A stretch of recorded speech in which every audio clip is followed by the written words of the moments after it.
Hello everyone, you're on the GameLearner channel, a place where games aren't just played but broken down to the core. Today, we have a special episode, the top 10 best games of all time, according to the Game Awards, for each year from 2015 to 2024. This isn't just a what to play on the weekend list, it's the golden collection of video games that have become legends, won the main trophy of the year, and secured their place in history forever. So, get comfortable. Hit that like button in advance because you're guaranteed to find at least one favorite game here. And don't forget to subscribe if you want to stay updated on the best releases, reviews, and rankings. Oh, and a quick reminder about the giveaway. At the end of this video, I'll announce the winner who will get one of the games from my recent top list. So stick around until the end. Maybe the next prize will be yours. Let's dive in.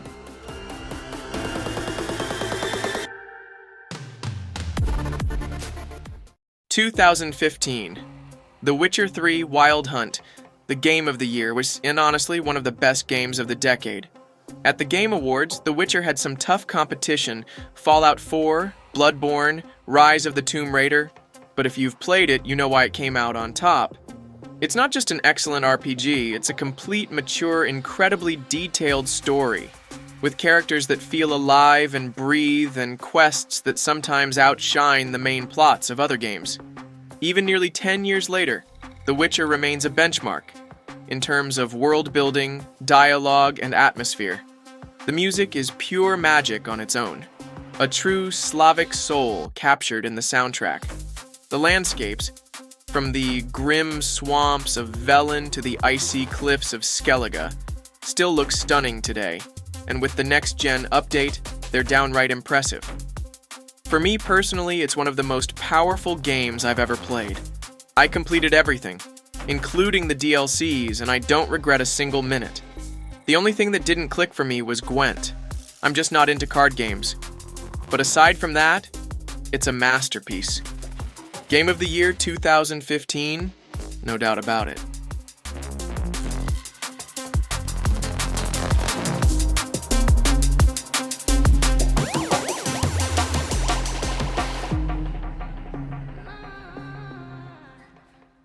Overwatch, the first and so far only purely multiplayer game to win Game of the Year at the Game Awards. Blizzard didn't just create a shooter back then, they built a new gaming universe with charismatic heroes, a vibrant style, and a simple yet addictive gameplay formula. 2 teams, capturing points, escorting payloads, and a fireworks display of abilities. Overwatch became an instant hit, a perfect balance between mastering one character and the temptation to try others. Beautiful maps, dynamic matches. Everything felt fresh and fun. At the time, it was a brilliant success, but honestly, this was the beginning of Blizzard's decline. After Overwatch came a string of disappointments, and the sequel? It became a textbook example of how not to treat your audience, heavy-handed agendas, lore retcons, a questionable free-to-play model, hero renames, and a sense that the developers had lost their soul. Still, Overwatch in 2016 was a major event, though personally, I'd have given Game of the Year to Uncharted 4, a gold-standard action-adventure with incredible direction, stunning visuals, and moments I still want to replay. But since the award went to Overwatch, it shows that shooters get their moment in the spotlight sometimes, even if only briefly.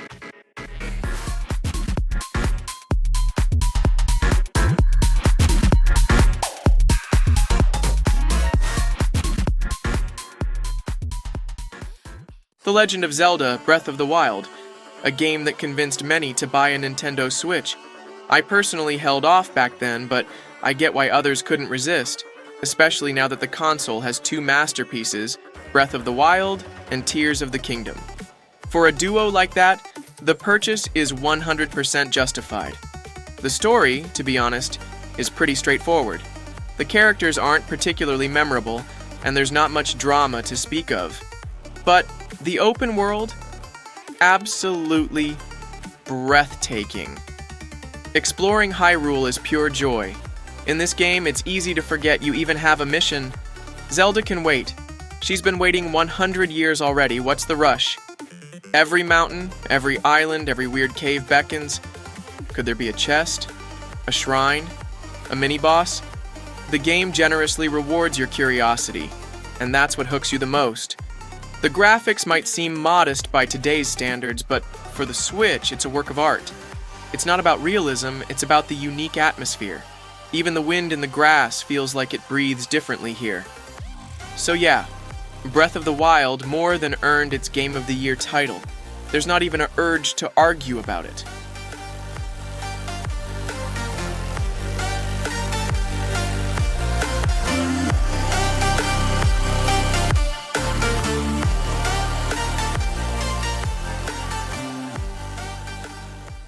God of War. Officially Game of the Year, but personally for me, it's second place. Yes, God of War is a truly legendary game that kicked off a new chapter for Kratos. And yes, it was stunning in terms of graphics, direction, and combat, especially on ultra settings.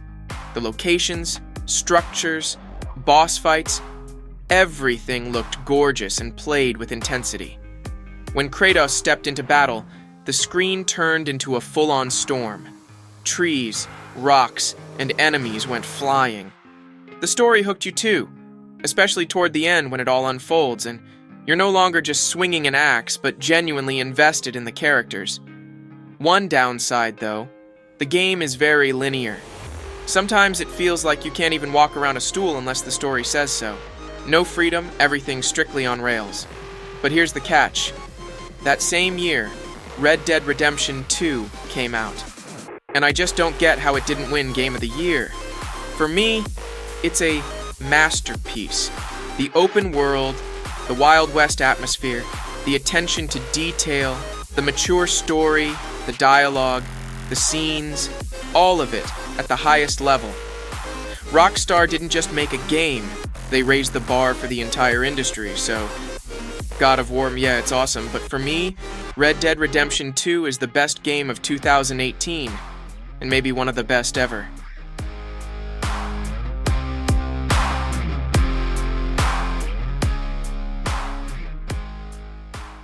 Sekiro: Shadows Die Twice. This game took home Game of the Year, but honestly, it's one of the most controversial winners in the award's history. With its release, Souls-like fans split.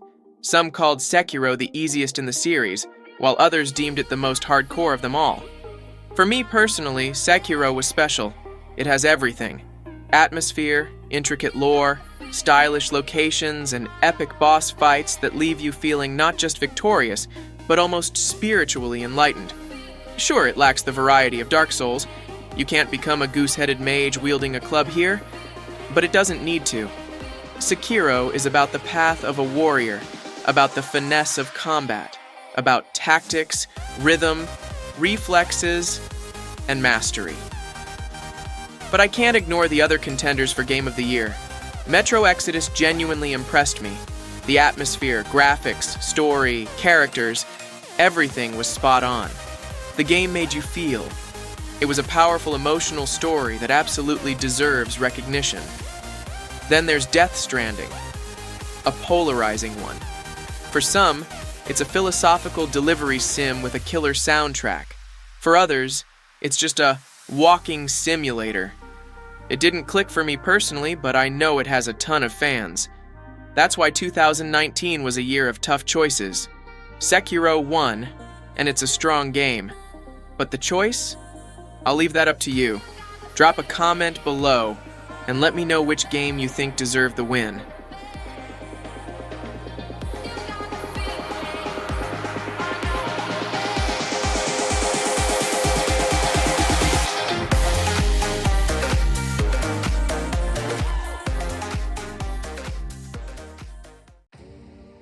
The Last of Us Part 2. There were competitors, but let's be honest.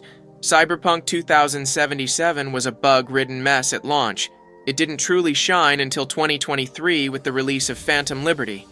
Back in 2020, though, the victory across all fronts went to Naughty Dog's project. And deservedly so. The Last of Us Part 2 is a powerful, dramatic, visually stunning story.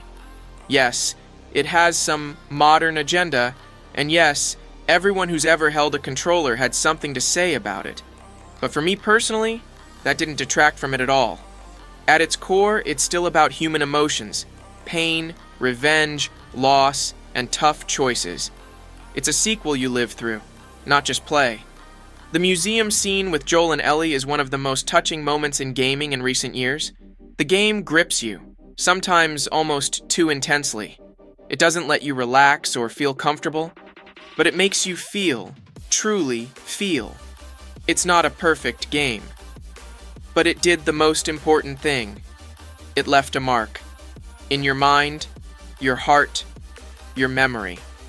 And for that, the title of Game of the Year is more than well earned.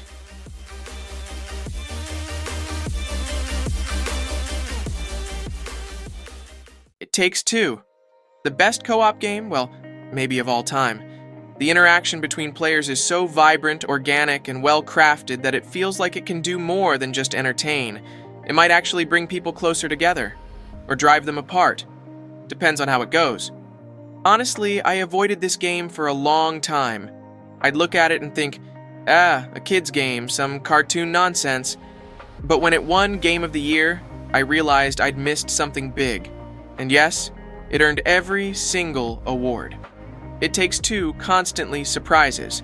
Every 10 to 15 minutes, the gameplay throws something new at you. Fresh mechanics, visual tricks, story twists. Just when you think you've seen it all, another surprise drops from above.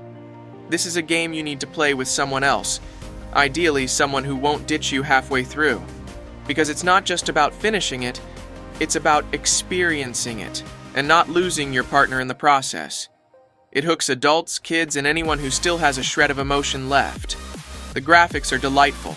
The story is touching. The gameplay is inventive. But most importantly, it has soul, and you can feel it.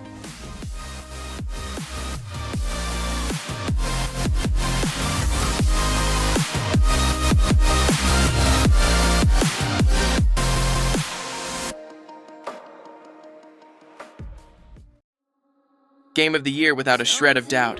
Elden Ring isn't just another From Software title, it's a glorious mashup of the best they've ever done. Dark Souls, Bloodborne, Sekiro, all here, but elevated to a new level. Sure, some might say, same old animation, same roles, same sounds I've heard 100 years ago, but the difference lies in how it's all put together. This isn't a copy-paste job. It's an upgrade. Everything runs deeper, hits harder, feels grander. The real star of the show is the world. Vast, mysterious, alive. You can wander through it for dozens of hours without even touching a story boss, and you won't get bored. Every location, even the most unassuming ones, nails the atmosphere so perfectly that you just want to stop and listen to the wind rustling through those digital trees. This isn't a game about Hollywood blockbuster graphics. It's about design, mood, exploration. About finding something strange, terrifying, or beautiful with no one to explain it to you. And that's what makes it brilliant. Elden Ring isn't just the game of the year. It's a work of art you'll want to return to, even if you get smashed in the face 4 seconds later.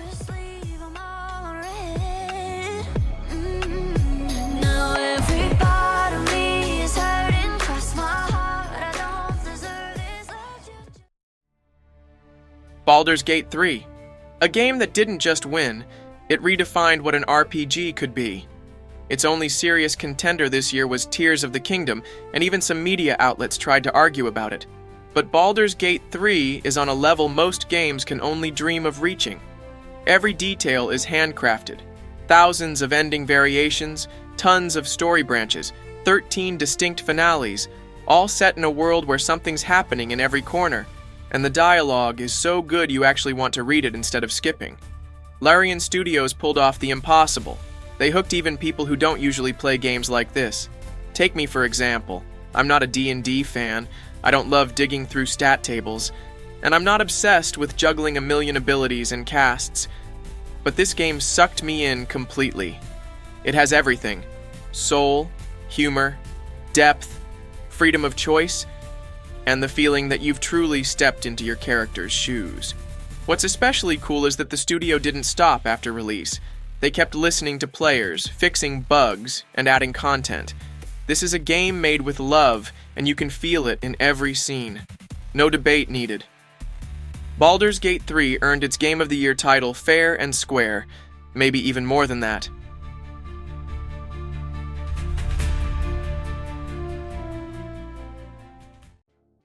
Astro Bot. Here's the thing, folks. I'm not even surprised. Astro Bot is the kind of game that doesn't try to act mature, doesn't pretend to be some deep philosophical drama, and doesn't scream, "Look at me, RTX," in your face. It just makes you happy, plain and simple. From start to credits. At first glance, this game didn't seem like a contender. A platformer with a cartoony robot? But then you boot it up, and 5 minutes later you're sitting there with a goofy grin thinking, damn, this is it. Pure magic. Every level feels like a celebration. Constant ideas, fresh mechanics, and nods to the entire history of PlayStation. The DualSense controller comes alive in this game like it's finally been unleashed at full power.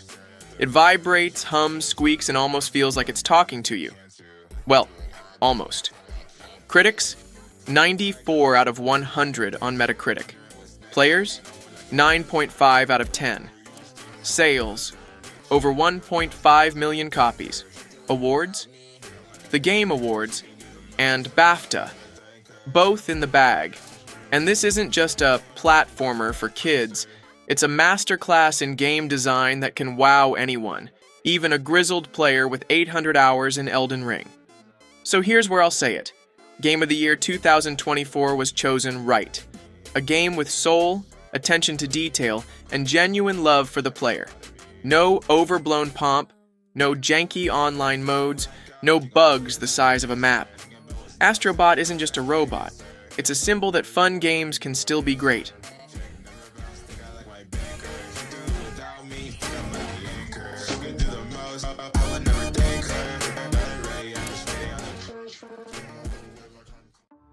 Well, that's it, friends.